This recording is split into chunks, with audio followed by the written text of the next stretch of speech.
आज टीटी का पर्चा लीक हुआ। कल मैं अखबार में पढ़ रहा था कि वो एसआई की भर्ती चल रही है उत्तर प्रदेश में, वो जो कंप्यूटर है वही हैक कर लिया गया है। कोई 10 लाख मांग रहा है पास कराने के, कोई 20 लाख मांग रहा है। तो बताइए, जो बच्चे मेहनत कर रहे हैं वो कैसे जाएंगे? तो अगर पैसे वालों को ही नौकरी देनी है तो गरीबों को फांसी लगा दे सरकार। हमेशा दूरबीन से दूर का देखा जाता है। अगर गृह मंत्री अपनी दूरबीन हटा के, चश्मा हटा के ऐसे नज़र घुमा के देखते तो किसानों का सबसे बड़ा अपराधी और हत्यारा अजय टहनी उसके बराबर में बैठा था। मैं किसी पार्टी की सदस्यता ग्रहण नहीं करूँगा, मैं चुनाव नहीं लड़ूंगा। और मैंने ये भी कहा था, वो आपको याद होना चाहिए, कि बीजेपी के खिलाफ प्रचार करूँगा। मैंने तो समाजवादी का तुमने कैसे नाम ले दिया, वो तुम ले लो, मैं तो नहीं ले रहा। जब चुनाव आएगा तब पता चल जाएगा सारे देश की जनता को। हाँ, देश की जनता से एक अपील जरूर करूँगा आपके चैनल के माध्यम से कि गलती से भी अगर ये ताऊ चुनाव में खड़ा हो जाए तो वोट मत दे देना। हम तो क्या देखते हैं, क्योंकि पेपर लीक होना, परीक्षा केंद्र पर परीक्षार्थी पहुँच गए थे। भैया, ये तो रोज ही हिंदुस्तान के अंदर जहाँ भी परीक्षाएं हो रही हैं बच्चों का भविष्य बर्बाद किया जा रहा है। आज टीटी का पर्चा लीक हुआ। कल मैं अखबार में पढ़ रहा था कि वो एसआई की भर्ती चल रही है उत्तर प्रदेश में, वो जो कंप्यूटर है वही हैक कर लिया गया है। कोई 10 लाख मांग रहा है पास कराने के, कोई 20 लाख मांग रहा है। तो बताइए, जो बच्चे मेहनत कर रहे हैं वो कैसे जाएंगे? तो अगर पैसे वालों को ही नौकरी देनी है तो गरीबों को फांसी लगा दे सरकार। सरकार लगातार ये दावा करती आ रही है कि अपराधी नहीं है, अपराध मुक्त प्रदेश हो गया है। गृह मंत्री भी गए, उन्होंने कहा कि दूरबीन से देखने पे अपराधी नहीं मिल रहे। तो ये क्या हो रहा है? भाई देखिए, अगर नेता लोग इतने झूठ बोलेंगे तो हम क्या कर सकते हैं?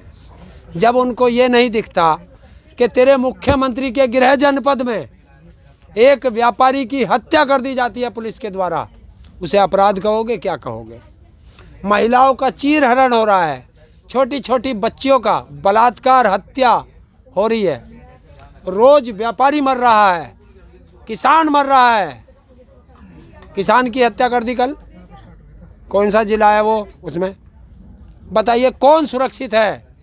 ना महिला सुरक्षित है। एक बेटी, ये ऐसा ही जो दरोगा का काम चल रहा है, पेपर देने गई है, उसका बलात्कार कर लिया गया और उस बच्ची की एफआईआर तक दर्ज नहीं हुई। शर्म के मारे उस बच्ची ने आत्महत्या कर ली। तो ये क्या है भैया? ये अपराध नहीं है। देखिए, हमेशा दूरबीन से दूर का देखा जाता है। अगर गृह मंत्री अपनी दूरबीन हटा के, चश्मा हटा के ऐसे नज़र घुमा के देखते तो किसानों का सबसे बड़ा अपराधी और हत्यारा अजय टहनी उसके बराबर में बैठा था। आने वाले दिनों में प्रदेश में चुनाव है, उत्तर प्रदेश बड़ा प्रदेश है।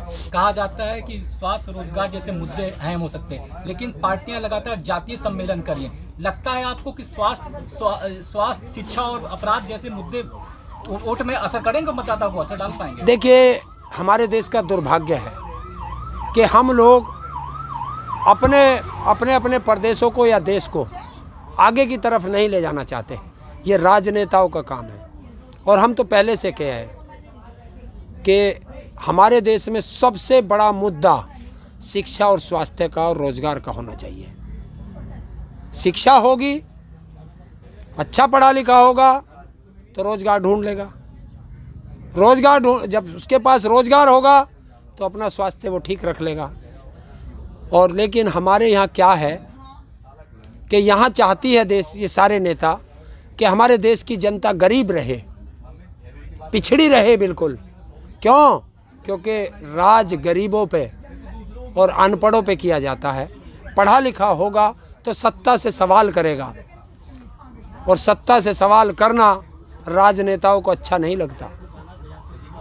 एक आखिरी सवाल था ये कि अगर योगी नहीं तो विकल्प किसको मानते हैं आप प्रदेश में? क्योंकि विपक्ष तो लगातार सभी विपक्ष पार्टियां मेहनत कर रही हैं और सभी अपने तरीके से सम्मेलन कर रही हैं लगातार। चाहे अखिलेश यादव की बात की जाए, चाहे प्रियंका गांधी की बात की जाए, चाहे रावण की बात की जाए, चाहे राजभर की बात की जाए, लगातार सम्मेलन हो रहा है और जातीय सम्मेलन हो रहे हैं। तो अगर योगी नहीं तो विकल्प क्या मानते हैं? देखिए, जब हमारे देश में सबसे पहली सरकार बनी थी तो जवाहरलाल नेहरू जी प्रधानमंत्री बने थे।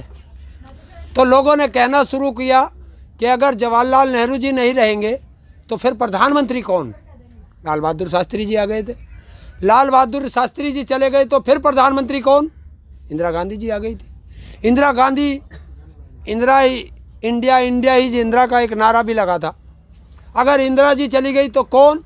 देखिए, ये देश है, ये चलता रहेगा। आज मैं हूँ, कल मैं नहीं रहूँगा, पहले मैं नहीं था, तो ये तो चलेगा। ये आंदोलन भी ऐसे ही चलेंगे। हमारे बाबा स्वर्गीय महेंद्र सिंह टिकैत जी थे, सब कहते थे अगर बाबा नहीं रहे तो क्या होगा। तो बाबा जी तो चले गए, आज उनका बेटा संभाल रहा है, कोई और संभालेगा। तो इसी तरीके से सुनिए, इसी तरीके से उत्तर प्रदेश है, कोई और आएगा, आप भी आ सकते हैं। कोई आपकी बहुत सारी तस्वीरें अखिलेश यादव के साथ देखी गई। हाँ, राजनीतिक रणनीतिकार मानते हैं कि आने वाले दोनों में शायद आप समाजवादी पार्टी चुनाव में मंच साझा करें, कहाँ तक इसको सही मानते हैं? देखिए, मैंने तो पहले ही कहा था, मैं किसी पार्टी की सदस्यता ग्रहण नहीं करूंगा, मैं चुनाव नहीं लड़ूंगा। और मैंने ये भी कहा था, वो आपको याद होना चाहिए, कि बीजेपी के खिलाफ प्रचार करूंगा। तो मतलब समाजवादी का मैंने तो समाजवादी का तुमने कैसे नाम ले दिया, वो तुम ले लो, मैं तो नहीं ले रहा। जब चुनाव आएगा तब पता चल जाएगा सारे देश की जनता को। हाँ, देश की जनता से एक अपील जरूर करूंगा आपके चैनल के माध्यम से, कि गलती से भी अगर ये ताऊ चुनाव में खड़ा हो जाए तो वोट मत दे देना, क्योंकि मैं राजनीतिक बनना नहीं चाहता।